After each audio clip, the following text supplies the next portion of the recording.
Hey Transparency crew, it's Yuri here. My name is Yuri Wooten. If you're new to this channel, I just got done eating something, sorry. If you are new, I am talking about my life that is written into a book. I am 24 years old. I wrote this book a while ago, and I published it in 2017. Alright, so we discussed chapter 1, chapter 2, chapter 3. Now we're on to chapter 4. Chapter 4 is called Off Guard. Exactly how it sounds. Woo! Okay, so I just want to say thanks to everybody that's been showing me so much love, so much appreciation on or off the channel. I do appreciate it all. Thank you so much. So, Off Guard. I was in school. I was in high school. And I had got home and everything like that. And I was watching the movie Matrix. I don't know if you guys remember that. You know, the crazy movie Matrix. And I was just chilling, you know, watching the movie. And the phone rings, and my mom's like, who is it? And I'm looking at the phone like, I don't know. So she's like, don't answer it. So I'm like, okay, whatever. So the voicemail pops on, and I hear my auntie on my dad's side like, hey, this is important. Give me a call back when you can.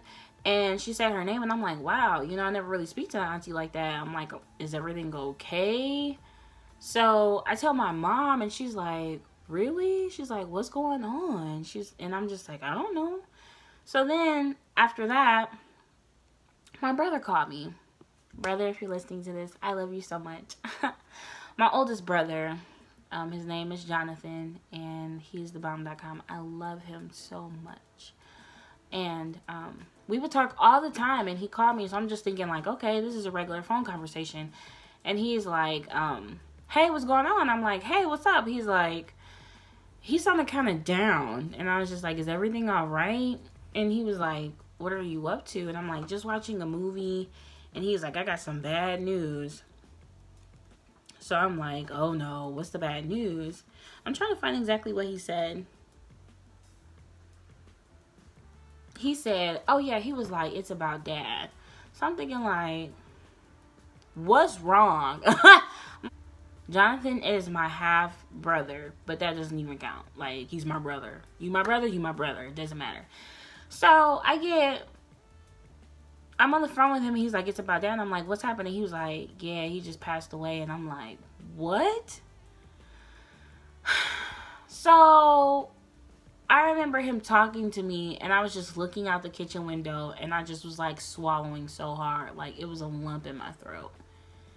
And I was just like, dang, my dad just passed away. We hung up the phone. I sat back down to watch TV like everything was just so okay. And my mom was like, is everything all right? I'm like, well, my dad just died. And she's like, what? She's like, are you okay? And from my mom, I guess, paying attention to me, I didn't really show any emotion, because I was trying to really understand what was going on. And she was like, it didn't really hit you yet. And I'm like, what do you mean? She was like, you're not crying or anything. And I'm just like, in my head, I'm like, well, I never really had a relationship with my father, and I'm trying to process what just happened. So it's a lot going on.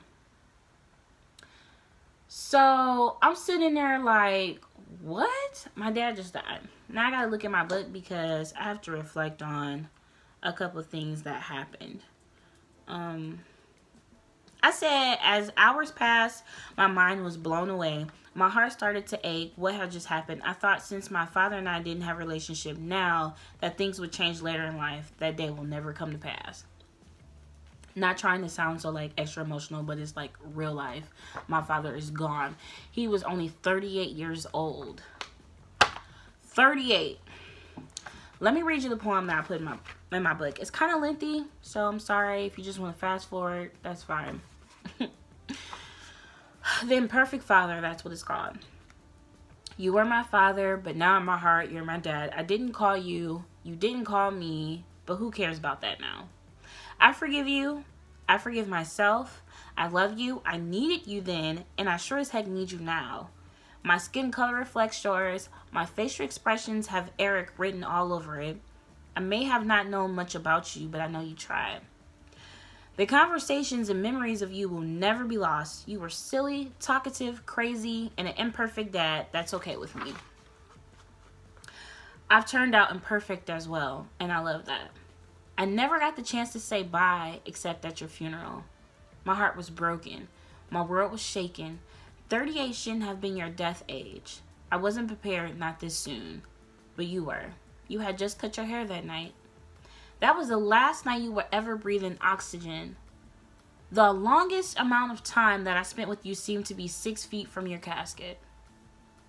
Dressed in all black resembled darkness to me, but now in my heart, you seem to be whiter than snow. I walked up to you, holding in every tear.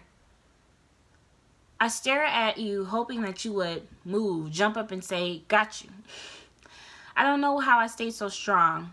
Maybe because you were there with me in spirit. Just know I love you and glad you made it in. The word forgot will never cross my mind The word forgot will never cross my mind since you're embedded in my heart. So, my dad's funeral was really sad. I remember sitting with my siblings, and because I have a sister, I have 3 brothers, 1 sister. 2 brothers are on my dad's side. 1 brother is off my stepfather's side. And we were just sitting there, and I was trying to hold in every tear, and I held in every tear. My big brother, I just was looking at him, and he was just like basically showing me so much support in his eyes. Like I could just tell, and you know, we were there for each other. We were really there for each other. And I remember I dreamed about the funeral before I got there. Everything that I dreamed about literally looked the exact same in the dream. So crazy.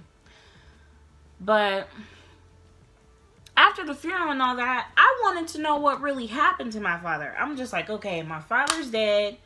We didn't have the funeral. How did he die? Why did he die? What happened? I got 3-4 different stories. One person told me that, well, my dad had pancreatic cancer, unfortunately. But somebody told me he had a blood clot that went from his leg to his heart, passed out and died. Then somebody else said he was entubbed. Then somebody else said he slipped and fell. I was walking around like, well, what? I can't even figure out what happened to my dad. Like, he's dead?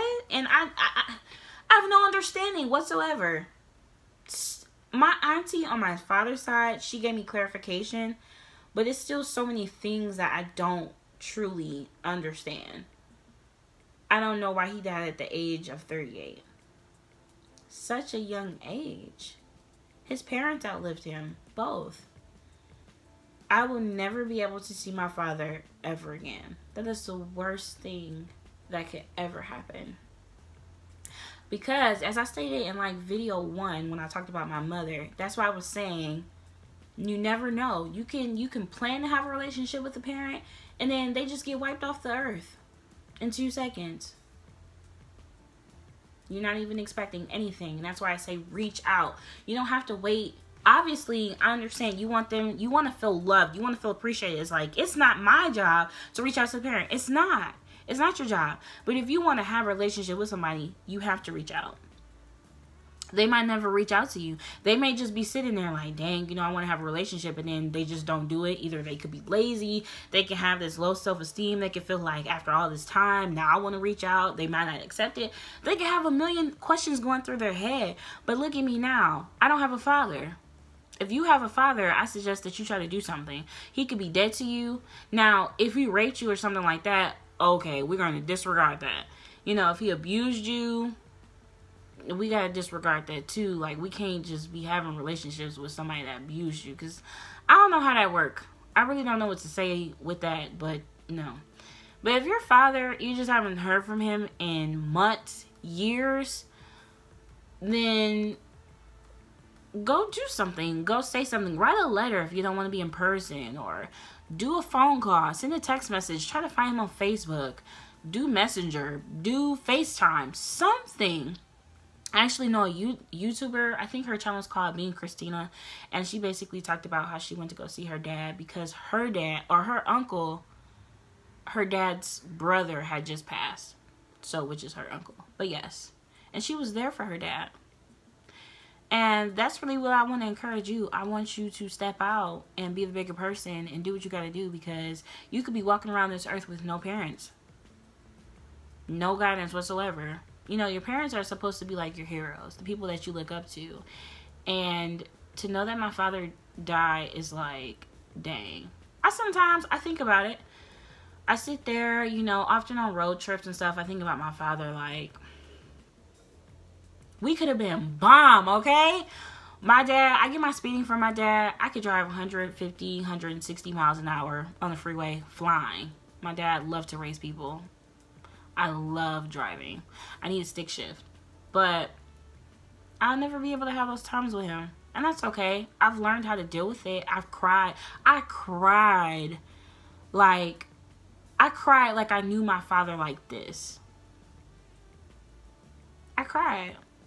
I remember one time, my mother and I, my mother is in a different state. I'm not going to say what state she's in because she might not want me to say it. But my mother's in a different state. I live in Michigan. And I remember I got a phone call from my grandfather. I love him to pieces. He's the sweetest person ever. He's the sweetest person ever. I love him so much. He's so short. And he's just like, hey, he's so soft-spoken. Anyway, I got a call from him. He was like, don't panic. I'm like, I'm panicking. He's like, your mom is in the hospital.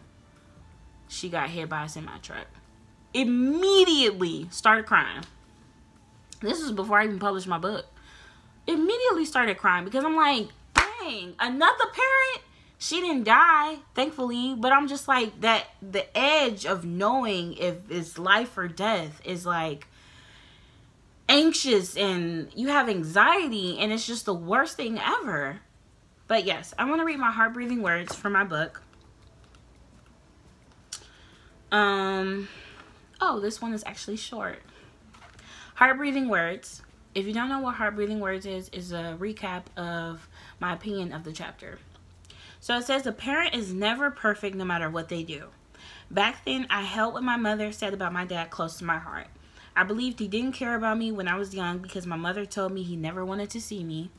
If you weren't close to your parent and they didn't call you on your birthday or any of the holidays, don't hold a grudge. It's not worth it. And you should decide to be the bigger person. If you call them and they don't call you, you can say that you tried. If I would have known that my dad only had 12 days to live, I would have never kept that anger in my heart. I didn't call him because I didn't talk to him because I'm like, you forgot my birthday? You didn't call me on my birthday? There's bigger things than calling somebody on their birthday. Obviously, I know you want to feel cared and appreciated, but he didn't call me. So I'm like, well, I'm not about to talk to you. And then I only had a short span. I held that in my heart. Meanwhile, he only had a couple days to live. Dumb on my part, really, honestly. So, excuse me, I really just want to wrap up this video because I know it's been kind of, I feel like this is a little lengthy, but it's my life, it's my story. I'm talking about everything that happened, but, you know, just reach out. Just do something small. If you decide to reach out, email me, tell me about it. I want to hear about it. Comment below, subscribe, like, whatever you want to do. I want to hear about it, and, you know, if you allow me to, I want to give you encouraging words. You know, I want to be a motivator because I am a motivational speaker. But I just really want to push you and let you know that everything is going to work out. If they don't respond to whatever you do, then there's nothing really you can do, unfortunately. But hopefully in that amount of time that they live on the earth, they decide to reach back out. So thank you so much for listening. Let me know your thoughts down below. And live life to the fullest. And don't hold anything. Don't hold any grudges. All right, bye.